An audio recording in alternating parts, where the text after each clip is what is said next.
بسم اللہ الرحمن الرحیم۔ السلام علیکم۔ ترک بادشاہ تکش کو اپنے ایک غلام پر بے حد اعتماد تھا اور وہ اس سے اپنی ہر بات کیا کرتا تھا۔ ایک دن اس نے اپنے اس غلام کو ایک ایسی بات کہی جس کے بعد تاکید کی کہ وہ یہ بات کسی کو نہ بتائے گا۔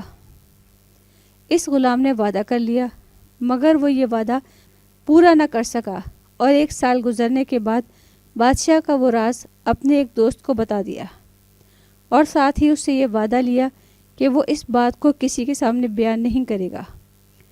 یوں وہ بات جسے بادشاہ چھپانا چاہتا تھا تقریباً سارے شہر میں مشہور ہو گئی۔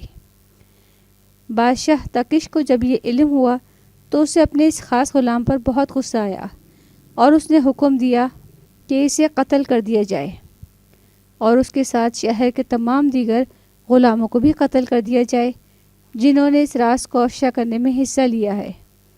بادشاہ کا حکم ملتے ہی جلادوں نے تلواریں سونت لیں اور ان غلاموں کو قتل کرنے پر آمادہ ہو گئے۔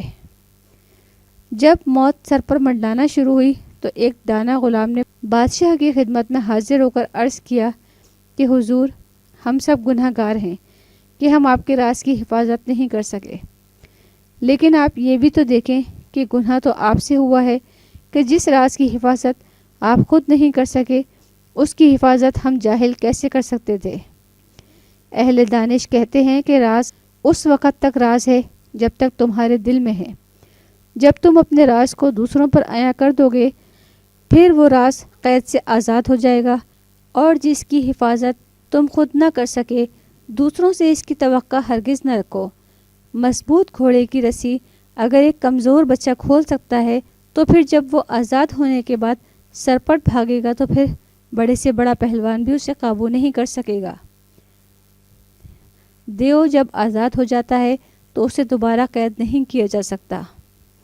حاصل کلام، حضرت شیخ سعدی رحمۃ اللہ علیہ اس حکایت میں بیان کرتے ہیں کہ انسان کو اپنے راز کی حفاظت خود کرنی چاہیے۔ جب وہ راز خود دوسرے کو بتا دے اور پھر یہ توقع کرے کہ تیسرے کو اس کا پتہ نہ چلے تو یہ اس کی بے وقوفی ہے۔ ایسی ہی مفید معلومات کے لیے آپ ہمارے چینل کو سبسکرائب اور ساتھ ہی بیل آئیکن کو پریس کریں تاکہ ہر نئی آنے والی ویڈیو آپ لوگوں کو فوری طور پر ملتی رہے۔ اگر ہماری ویڈیو پسند آئی ہو تو آپ اپنے دوستوں اور احباب کے ساتھ ضرور شیئر کریں۔